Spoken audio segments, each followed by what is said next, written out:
All right. Welcome, everyone. Welcome to the Grapevine Wellness Show. I'm your host, Jolyn Armstrong, and I'm so glad you're here. I want to share a bit about the show first. Our mission on this show is to bring our viewers meaningful conversations that offer hope, support, and practical tools for navigating all kinds of life's challenges, and also to highlight the beautiful people here in the Reno area who are serving our community. And on that note, I am truly honored to have a conversation with our guest tonight. Dr. Mindy Lokshin received her MD from the University of Arizona College of Medicine and did her residency in family medicine at University of Iowa and the University of Missouri, where she also received her master's in public health. She practiced family medicine in Connecticut and then also in the Reno, Nevada area. Dr. Lokshin also worked for the Bureau of Disability for about 3 years.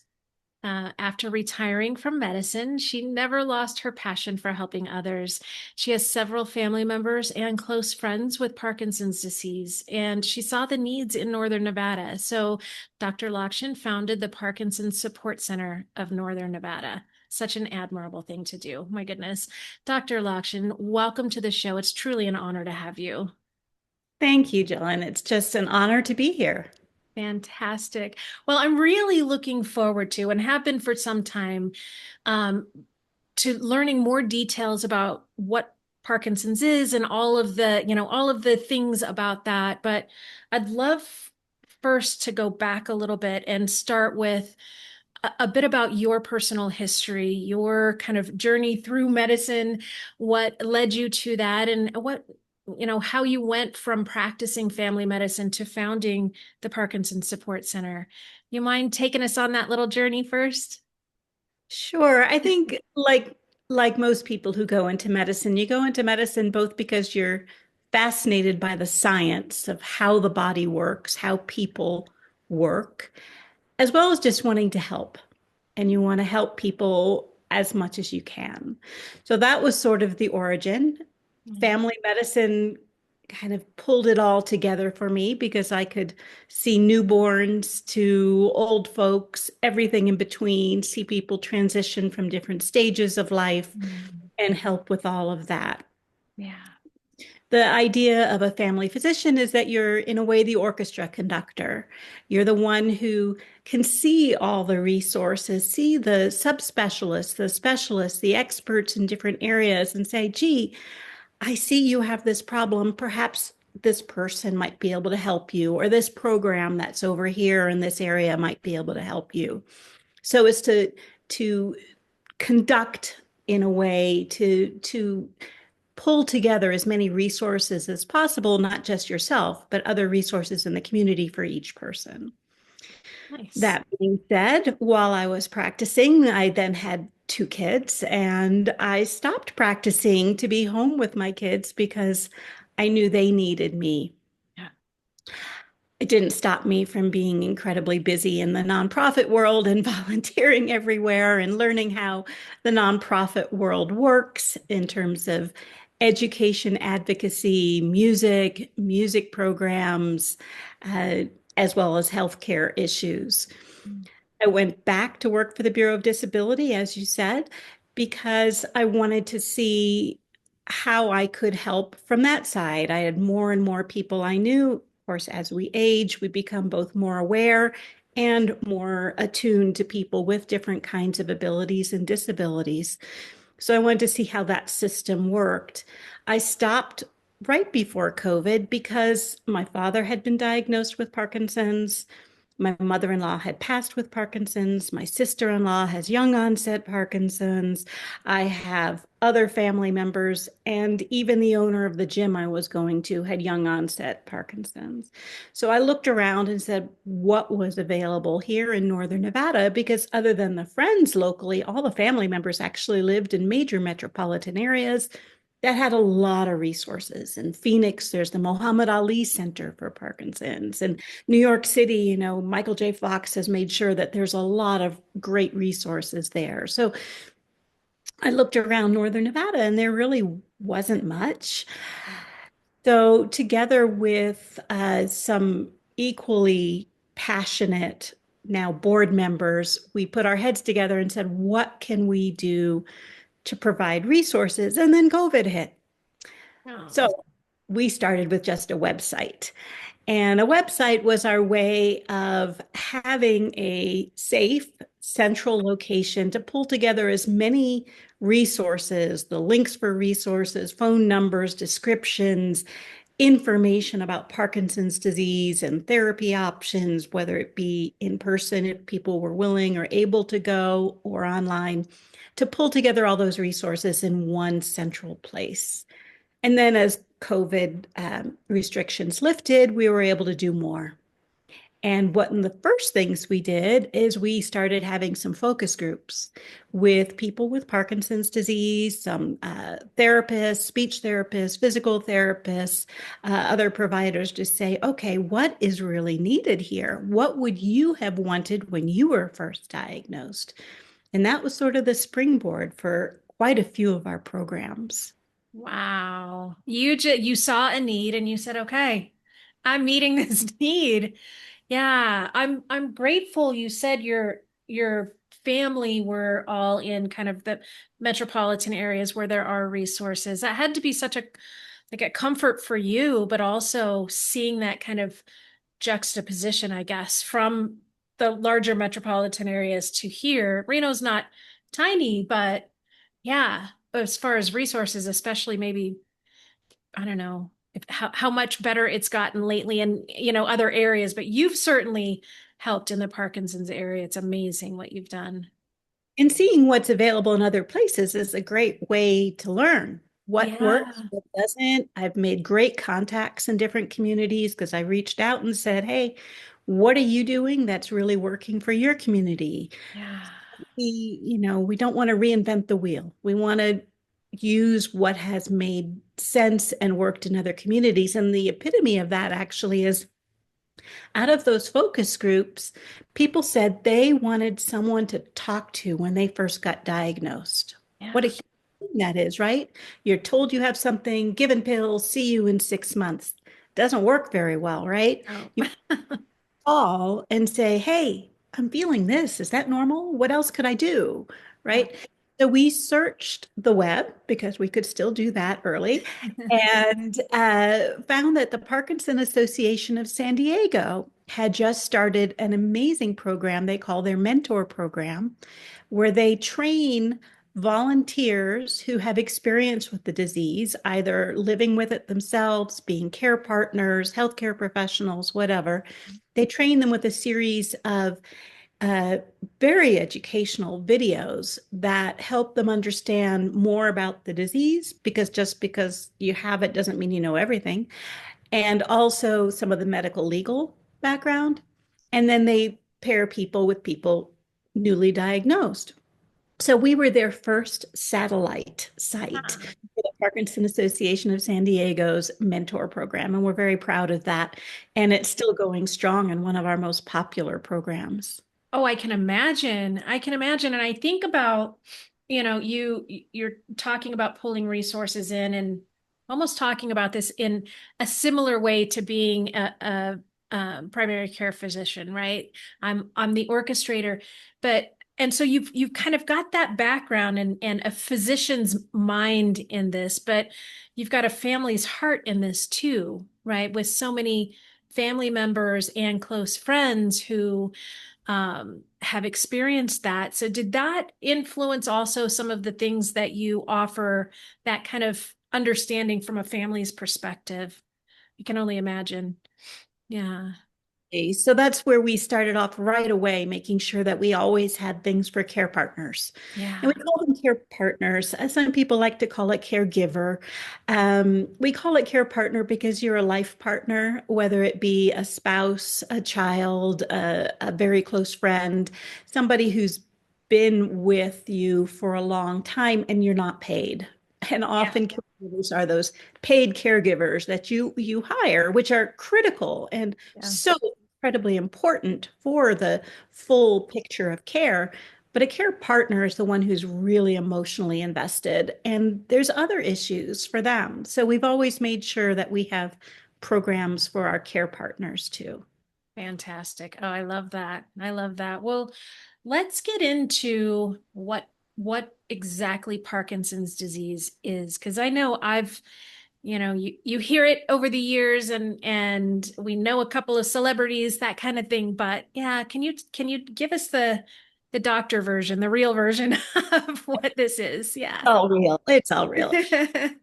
Parkinson's disease is a movement disorder, meaning that it is a neurologic disorder that affects our movement. It is caused, for the most part, by a loss of dopamine. And dopamine is produced in the brain, in the back of the brain, in an area called the substantia nigra, fancy Latin for black substance. So it's made in the brain.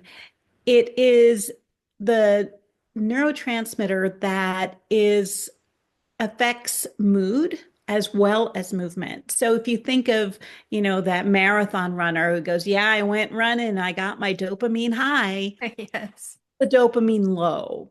So it can often cause symptoms like the blues, not usually a major depression, but the blahs, the blues, some anxiety, some difficulty focusing, some fatigue. Those are sort of those nebulous symptoms that are hard to say, oh, that's Parkinson's, right? Yeah. Because who doesn't have days that are like that? But it also causes motor symptoms. As I said, it's a motor disorder. So that dopamine also tells your brain, communicates those messages in the brain to tell the body how to move. And one of the key symptoms is a slowness of movement. Sometimes people will look like they're kind of shuffling their gait. They may stub their toe more because they're not lifting up their feet enough. They may be slightly hunched over. Sometimes there's balance issues. There's a stiffness and the slowness that some people with Parkinson's will describe it as if their feet are heavy or that they're stuck to the floor. And it's just hard to move.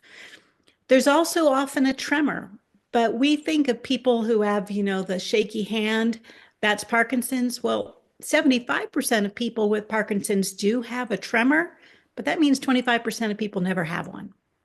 Gotcha. So there's a real spectrum of symptoms, and those are just the major ones. So mood symptoms and thinking about things getting smaller and slower. So smaller steps, sometimes a smaller, softer voice, Mm. slower gut movement too, so you can get constipation, some difficulty with urination. It can really affect a large number of symptoms affecting a large range of parts of your body that are all still neurologically connected, but it's not something that you could say, oh, that tremor is definitely Parkinson's. There are other tremors that are not Parkinson's. Oh, wow. Yeah, how hard is it to diagnose Parkinson's then? And why does it affect people so differently? Do we know that? Excellent questions. Yeah. So it is very hard to diagnose. There is not at this point a blood test. There are some experimental things out there that are giving us some hope that there might be good ways to diagnose. One that was in the news over a year ago, the Michael J. Fox Foundation's excellent at supporting and funding research. And they funded some research looking at biomarkers. And one is in the spinal fluid. So they have to do a lumbar puncture, a needle in your spine, not something everybody wants to sign up for. Yeah. And it's not accurate for everybody who has Parkinson's. There's so many subvariants. So the best diagnosis is done by a experienced, well-trained neurologist or physician of any kind, but generally it's neurologists. And then there's a subspecialty of neurologists that are movement disorder specialists. And they see 85% of their practice is Parkinson's disease, and the rest is other kinds of tremor or Huntington's chorea or some other more rare diseases. I see. They can often look at somebody across the room just about and say, oh, by the way they're moving, that's most likely what it is. Wow. A trained eye and a highly experienced person. Okay. Yeah. Not Google. You're saying not chat? No. Google and Dr. GPT don't always have the answers. No, they don't. I've been led awry myself. So yes. All right. We see our doctor. All right. Let's um let's talk about what might cause a person to think to see a doctor to seek a diagnosis. What usually happens early. As we said, there's a wide range of symptoms. Sure. And I think it's Michael J. Fox who said that people with Parkinson's are like snowflakes. No two are alike. It's a because there's such a spectrum of possible symptoms, different people may have one that is more dominant. So everyone's a little bit different as to what will bring them in and at what stage. Some people come in and say, I just know my little pinky is twitching funny and I'm not sure why. Other people will have very advanced Parkinson's before they ever come in. They're not able to move Mhm. using a walker. They may even have some cognitive issues or swallowing issues that are pretty serious before they ever come in. I think the average time from an onset of symptoms looking back to when people are diagnosed could be 5 to 10 years. So it's really hard to say, oh, if you have this happening, go in right away. Yeah. And it's it's really hard to say what the number one symptom is that people come with.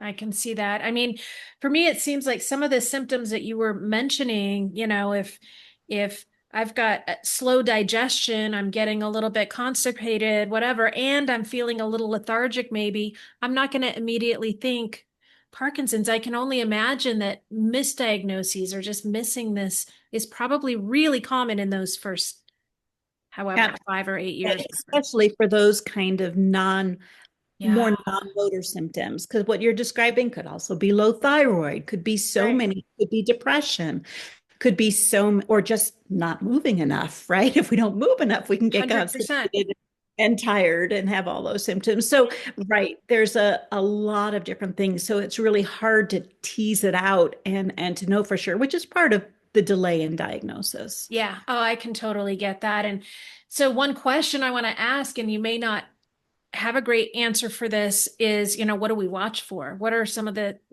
what should people watch for and come into their doctor for with Parkinson's? Yeah, I think often part of the disease is also sometimes people aren't even aware themselves. So Yeah. it's family members having to notice and bring it up. Oh. Unless they are shuffling their feet enough, catch themselves, fall. Hmm. Falls are one of the leading causes of complications of Parkinson's. So it's really important to catch things before people fall because there are some treatments to help. So you don't want people to be falling. But the tremor, there are a lot of people who have a tremor and aren't even aware of it, but their family members will see it. Or the slow gait, the slow movement, Oh. or what we call a flat facies, meaning they just don't have a lot of expression in their face. They don't make big smiles. They don't raise their eyebrows. They have just more of a sullen face. They kind of whisper, mumble. I mean, there are spouses who think just doesn't care anymore, doesn't like me anymore, isn't. Oh. And so there's all that too. So it's very important for family members to say, whoa, this is a change. It's subtle. It's been probably takes over a few years for it to really show up, but it's something I need to bring up to my doctor and say, or to our loved one's doctor and say, hey, they're mumbling more, they're not looking like they care, they're, walking slowly. What's going on? Yeah. Yeah. So I don't know. What I'm hearing from you is listen to your family, right?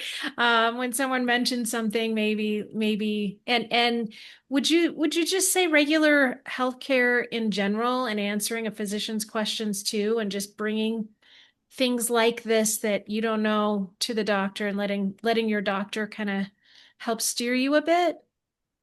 Definitely, but as we know, our medical system is tough. Yeah. And you often get 10 minutes. and you have one problem you can bring at that time, right? So being aware, making a list, writing down things you note, Yeah.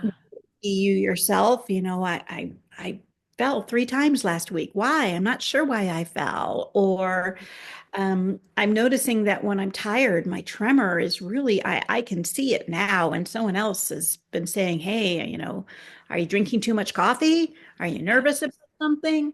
So writing things down, keeping a journal, which is always helpful, Yeah. but keeping track of symptoms. And that's true before you're diagnosed as well as after, so that you can keep track of how you're progressing. Are medications or treatment options helping? What else can I do? Yeah, yeah. When I ask you, one thing that you mentioned earlier too, when you were talking about some of your personal history, your family's history, is the early onset Parkinson's. Can we talk about like typical onset versus early and what kind of age ranges we're looking at? Right. So Parkinson's has been diagnosed, I mean, I think some people will say as young as people in their teens, but usually the youngest is in their 20s Okay. on up to, 100, right? The majority of people are 60 or older when they get diagnosed. If you're diagnosed under age 50, it's considered young onset Parkinson's. Okay. And a as we said, people might have symptoms 5 to 10 years before they're diagnosed. So if you figure you're diagnosed at, 45, maybe you've had symptoms since you've been 35. It's hard to know. Yeah. So young onset is considered when you're diagnosed under age 50. Now, there are a lot of people with Parkinson's, and this is one thing I really want people to be aware of, with Parkinson's who are perfectly functioning. They can work their job just fine. There are people with Parkinson's who are airline pilots, who are physicians, who are, any area. I mean, unless there's maybe if you have a bad tremor and you need really fine motor, you're not going to be a jewelry maker perhaps or something with a fine motor needs. Yeah. But you can certainly function very well and work for many, many years, depending on how you progress and how medications and other therapies help you. Everybody is slightly different in their rate of progression, but I can tell you my sister-in-law's had Parkinson's for probably close to 15 years, and she's still working as an optometrist. So Nice. Yeah. Yeah. This is not an immediate, like, oh my gosh, what am I going to do? it's not a death sentence. Yeah. People die with Parkinson's, not from Parkinson's for the most part. Got So, it. That's an yeah, important distinction for sure. exactly. Yeah, thank you for sharing that. That, yeah, makes me feel better, I guess. Yeah. Maybe we can talk for a bit about kind of risk factors. What are ways to lower the risk? What causes this? Why are we being diagnosed with Parkinson's? Yeah, Parkinson's disease is, some neurologists are even calling it an epidemic. It is the rate of people being diagnosed with Parkinson's is faster than those being diagnosed with Alzheimer's. Oh, It is, and people live, as I said, it doesn't mean that you're going to die imminently. So you can live with Parkinson's a long time. So there are some predictions by 2035, there are going to be more people in the world living with Parkinson's than they are with Alzheimer's, which is crazy. yeah. It, so the question is why? Yeah. Well, 10 to 15% of the time, if we look for a genetic marker, people will have that gene. So I can tell you I have one of those genes that's most common. That doesn't mean I'm going to get it. In fact, the great majority of people with this gene never get Parkinson's, and 85% of people with Parkinson's have no gene whatsoever that anyone's identified. So it, you know, Oh, it's hard. okay. We It, tried with the gene. Yeah. With the it increases the risk, okay. a higher risk of getting it. But what are the other risk factors? The Yeah. biggest ones are head injury. Muhammad Ali is the picture child for that. Yeah. But as is Brett Favre, the football player, just came out with his Parkinson's, multiple Oh, head yeah. injuries. Mm. And there's professional soccer players have a higher rate from heading the ball, head injuries. Think of our veterans. Yeah. There's a lot of head injuries, can be direct hit, can be reverb. So take care of your head. Wear your seatbelt, wear helmets when you bicycle, when you ski, anything that has a chance of some head injury, protect yourself. So head injuries is one, and toxic exposures that are becoming more and more recognized. One of the biggest is pesticides, such as paraquat, which is still used in California and some other parts of the country, banned in China Mm. and 52 other countries. So you kind of wonder. It is related to Agent Orange. Agent Orange, used in Vietnam, definitely associated with Parkinson's, and our Vietnam vets who end up with Parkinson's, if they are Vietnam vets who actually deployed to Vietnam, Yeah. um, it's 100% covered VA benefit because it's so clearly known. Wow. So, pesticides, there was a recent study looking at pesticides that are used on golf courses. If you live within a mile of a golf course, and the kinds of golf courses that use a lot of herbicides and pesticides on their grass, you have a double the rate of Parkinson's of the general Wow. population. So there are a lot of golf courses that have gone to very environmentally friendly products. And I know that there's a couple here in Reno that are very aware and have been very sensitive to these issues and pay attention to how it gets into groundwater if it's a windy day and other things that could make it worse. So Oh, good. there are people mitigating that, but it's definitely there. And then there's a solvent called trichloroethylene, TCE, which is used in dry cleaning. It's been used in uh, jet fuel cleaning. It was in the water at Camp Lejeune for about 30 years. And anybody who was stationed at Camp Lejeune for at least 2 weeks in that 20, 30-year period who has been diagnosed with Parkinson's, that's another 100% VA covered benefit because it's so clearly associated. And then there's air pollution, which uh, Yeah. How do we get away from that? But yeah. it's hard to know, is it what's actually in that air pollution that's toxic, or is it something that those particulates getting into your nose make it more irritated and make the other more toxic things enter your brain more easily? But there's lots of factors like that. So think head injuries, avoid that as Yeah. much as, obviously nobody purposefully has a concussion, but avoid head injuries, avoid toxic exposures, buy organic, wash your vegetables, wash your fruit, and eat healthy. Yeah. Yeah. Okay. Whew. Yeah, the environmental stuff, like how do we, oh my gosh, it makes me, I don't know, the germaphobe in me starts to come out a little bit more, right? Like, yeah.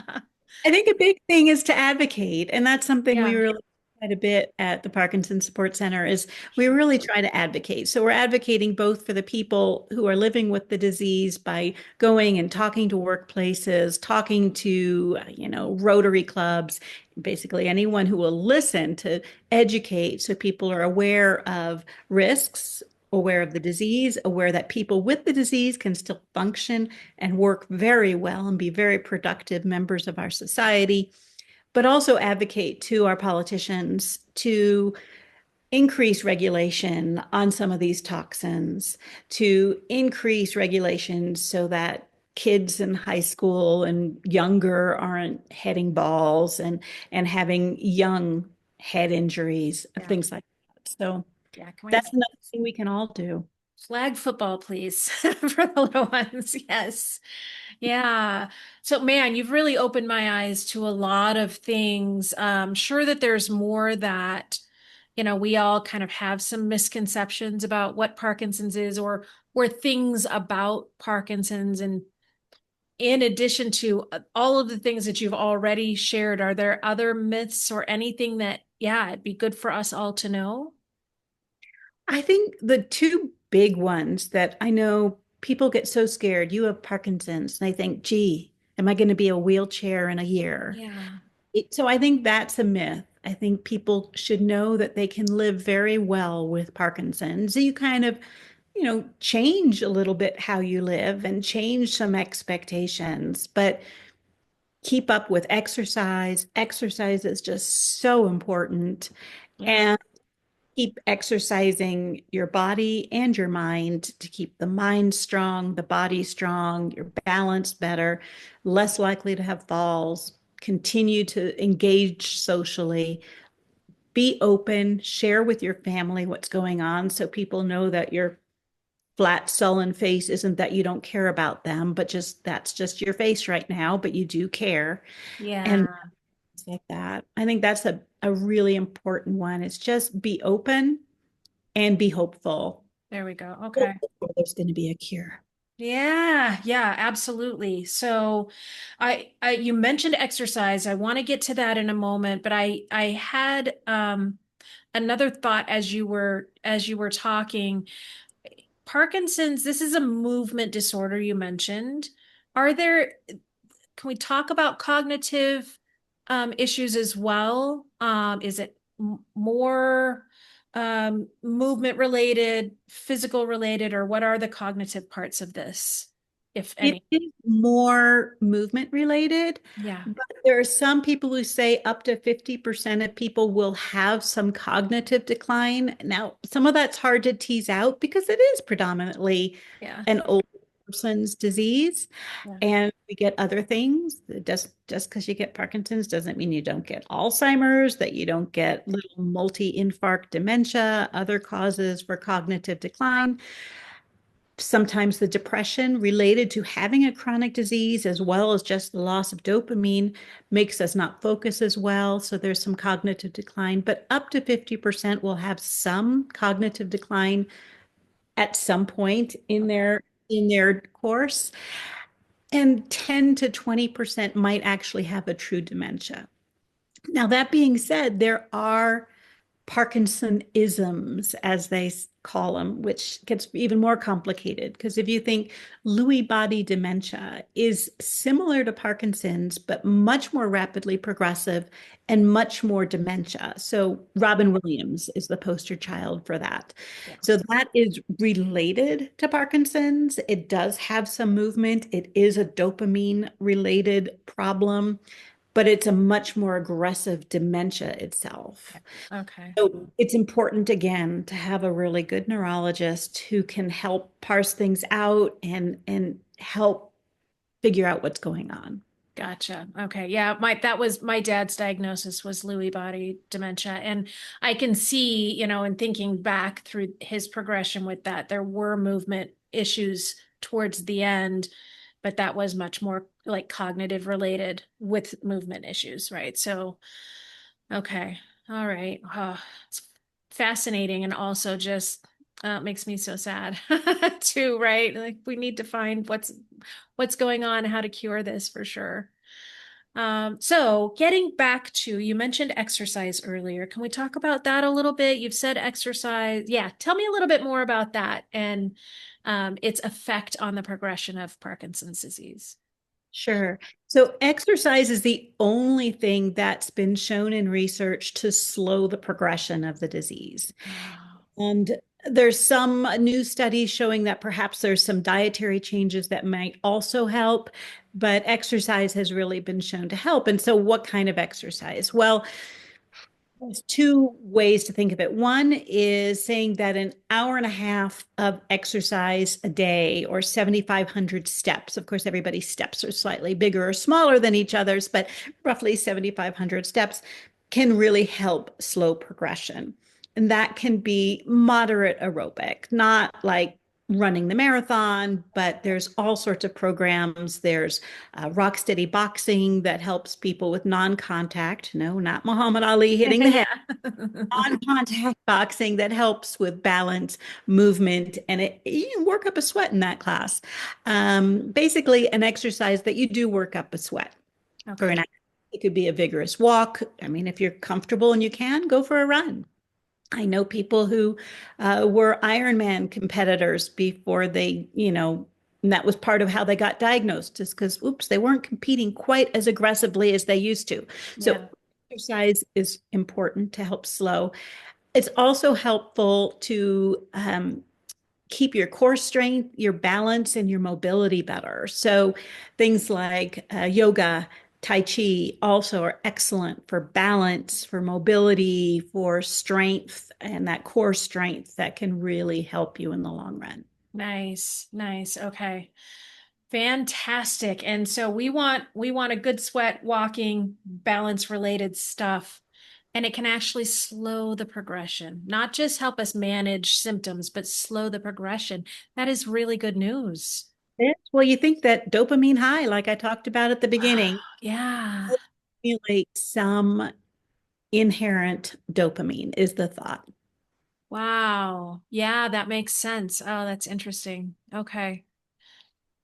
All right. So let's talk about maybe kind of going full circle. We talked about your family and your experience in your family with Parkinson's.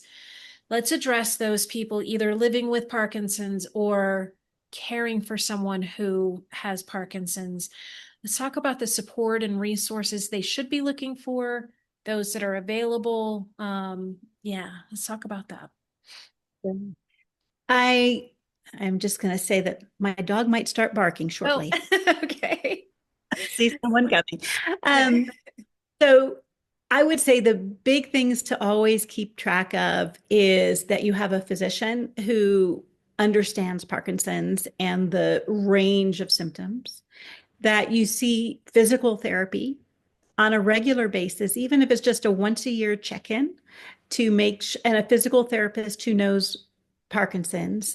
So those are subspecialty of physical therapists. Yes, everybody has some specialty. So those are neurophysical therapists, and they can really help make sure that balance, strength, all those key things to stop you from falling are there, or help you pick a proper cane to help, or a walker, or whatever may be needed at the next stage.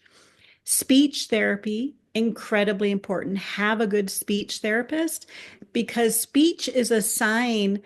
Well, for one, you need good speech to communicate Right. with family, and communication and socialization are important for everybody. But speech is a sign when your voice gets really soft. Often there's swallowing issues. It's a lot of the same muscles. So it's really important to get a good speech therapist. And a lot of them have special programs for people with Parkinson's that continue after you've done your intensive therapy. They call them like a loud crowd, where you get together. So then it's social, but you're also doing those speech therapy exercises together, or join a choir. Oh, Music, nice. voice is great. So keeping the socialization through a choir, through a gym, through exercise classes, dance. Music is also amazing for people that are, as we say, frozen. They're just not moving well. If you hear a beat, you can Yeah. often, it's just kind of magical. Music is magical. I believe that for everyone. Like if yeah. It Yeah. is very important. That's great. Okay. And so some of these things, a loud crowd, I love that. We're using our outside voices here, right? I can only just imagine what that's got to be like. Um, you mentioned some of these resources are available in the larger areas. Some of us, we're butting up against a lot of rural areas here. How do folks, and maybe you don't have an answer for this, maybe you do, but folks who might not be in one of those larger areas, where should they turn to? What should they do? Ideally, if they could make it into a center that has a physical therapist, speech therapist who have the training, and then often these therapists know how to do an initial evaluation in person where they can put hands on you and really see what's going on. And then after that, they can do it virtually. They can do it via Zoom. Beautiful. Yeah. That Okay. is really important. And a lot of these loud crowds are actually, for example, they're on Zoom. So Nice. you can turn the volume down if your family doesn't want to hear it really loud, right? I Within would, ten yeah. say, Okay. but yes. So there's a lot of ways to do it virtually. Okay. There are a lot of exercise programs through the American Parkinson Disease Association, the Parkinson Foundation, that you can do online. it's not quite the same. You don't have the social of being able to go out in person with a group and doing your exercise together, but it's exercise that are geared towards people with Parkinson's. So there's a lot of online resources, and our website has a lot of that there. We have a lot of the local providers for all these programs, as well as some of links for the online.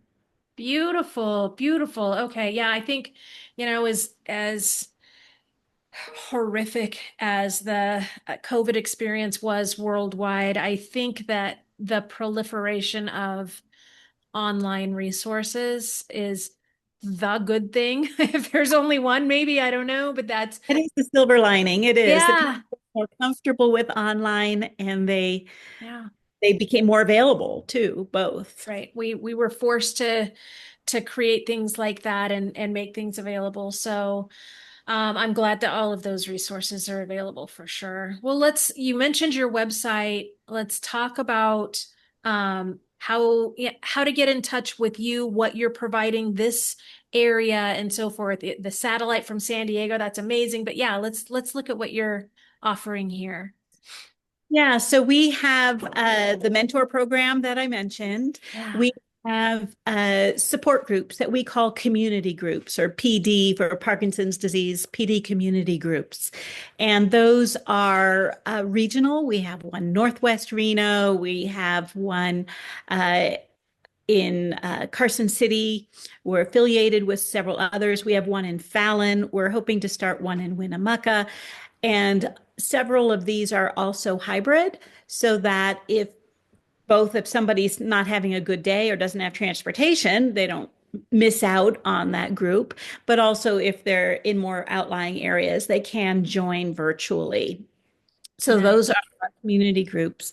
We also have a lot of educational programming. Every month we have, it seems now, we have at least one educational event where we bring in a speaker, and those are almost all hybrid, thanks to a local foundation helping support us. Mm. And those are almost all hybrid. So you can come in person, you can join via Zoom, or we record them and they're on our YouTube channel, so you can watch them at a later time.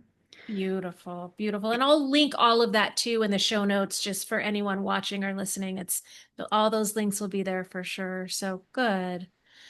Good. Okay. And I would imagine that many areas the size of Reno, maybe even smaller, have support centers like this. Do you have any? I didn't ask you this before our show, but are there resources around the country like yours, or do you There know? are quite a few. So Yeah. Parkinson's is a weird disease. I think there's at least six national organizations Okay.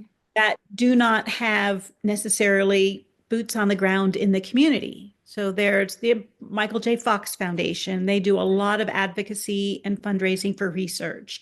The Parkinson Foundation does fundraising for research and helps train neurologists to be specialists in Parkinson's. The American Parkinson Disease Association has a lot of online resources. And as I said, they have a helpline and they have exercise classes and things like that. Uh, the Brian Grant Foundation does a lot of nutritional programming and other holistic approaches. I mean, I could go on and on. Davis Yeah. Fit. Good. So Brian Grant is a NBA basketball player who had young onset Parkinson. Davis Finney is a internationally award top bicyclist, cycling racer who had young onset Parkinson. So they, with their visibility, were able to start foundation. So I'm just saying there's a lot of, unlike Alzheimer's that has the Alzheimer's Association Yeah. has like six.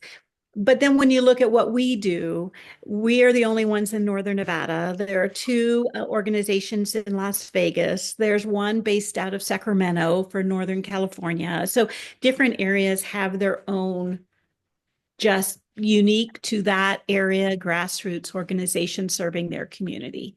Got you. Yeah. Okay. So let's focus on what you're doing, what you have coming up. And yeah, this group that's here in the Reno area. I asked you those kind of more national questions because I do have listeners from kind of around the country, around the world. So that's good to know kind of on a nationwide level. But what do you have coming up? You said, you've mentioned a few things already, but I think you've got some things coming up in the very near future. Yes. Yeah. So September 30th, which I think is the day after this comes out, Yeah. we have a webinar with Dr. Ray Dorsey. He is a co-author of a book that came out just last month called The Parkinson's Plan, which goes through 25 ways to help prevent and 25 ways to help live well with Parkinson's. He is an internationally recognized movement disorder specialist, as I said, this subspecialty of neurology. He's based out of New York, and we're just thrilled to have somebody of his level having a conversation with me, like I'm having one with you. But this will be a live webinar, and you can register and participate via Zoom. It will also be recorded on our YouTube channel. And then on October 25th, we have an education series presentation with Dr. Katie Allen of Summit Voice and Swallowing. She is a speech therapist who will be talking about, as we were mentioning, the importance of speech therapy and what you can do and why it works and why it's important. So that will be very good. And again, that will be in person, hybrid via Zoom, as well as recorded. And then we're super excited. November 12th, it's a Wednesday at the Renaissance Hotel. We are hosting a care partner workshop that we are bringing in person. This is one of our more expensive programs, bringing in a nationally recognized speaker and author, Dr. Terry Pease. She has experience caring for her own husband who passed with Parkinson's, and she has written a book that is wonderful, insightful, easy to understand, basically emphasizing how you can still have a loving relationship, but you still remember to take care of yourself as well as your loved one, and how to do that as well as possible. Oh, nice. That is going to be a very powerful workshop for our care partners on November 12th. Beautiful, beautiful. Okay, and all of those things I'm imagining people can register for, sign up for on your website. Is that right? Exactly. Yeah. Yes. And so I'll put a link to the website and everything in the show notes, but it's good to just speak that too and maybe best ways to get in touch with you. Sure. Our website is www.pscnn.org. And our phone number is 775-525-0205. Fantastic. Fantastic. Okay. And because I know people will be listening to this probably beyond November, and so you will have a whole list of events stringing out to whenever, right? That can be Exactly. found on your website. Yeah. Yes. So I want to give just the last minute or so for you to let us know what your organization's needs are. How can those of us that are listening to this, how can we help you? How can we support you? Number one, spread the word that we exist. Our tagline is no one has to face Parkinson's disease alone. It can be very lonely to be told you have a movement disorder, have any chronic illness, right? It can be very isolating. And then when it's a movement disorder, it's hard to move. And there's all those other social stigmas. If you have a tremor, if your face isn't showing all your expression, if your voice is soft and people can't hear you, I mean, there's all those things that make it harder. So just spread the word so people know they are not alone. We always need volunteers for different events. So if you're interested in volunteering, you can sign up on our website to be a volunteer. And of course, like every nonprofit, we always need funds to help pay for the speakers, to help pay for the programs. Nice. Okay. Time, talent, or treasure, please. Right. Exactly. Exactly. And Yeah. spread the word. Beautiful. Okay. Dr. Lokshin, I'm so grateful that you offered your time to educate us and share what you've been doing, and you just have such a heart. It's very clear that you have such a heart for this and for helping people. And you're a gift. You're a gift to this community and to this world, and I appreciate you. Well, I appreciate you and all you are doing with your program. It is just phenomenal how you're able to shine the light on so many wonderful programs in our area. Yeah, I'm happy to do so and honored to do it as well. So, Dr. Lokshin, thank you. And thanks to those listening and or watching. We appreciate you for continuing to come back and watch us too. So thank you. And we'll talk soon. Thanks, Mindy. Bye-bye. Bye-bye. Thanks for joining me on this episode of the Grapevine Wellness Show. If you found it helpful, be sure to like and subscribe and share it with someone who might need to hear it. If you're struggling with trauma or grief, anxiety, depression, or if your relationship is struggling, maybe along with some of those things, I want you to know that there is a path forward, and you don't have to walk it alone. Visit grapevineinnerwellness.com to learn more about the work that I do and how we can work together. And I'll see you next time.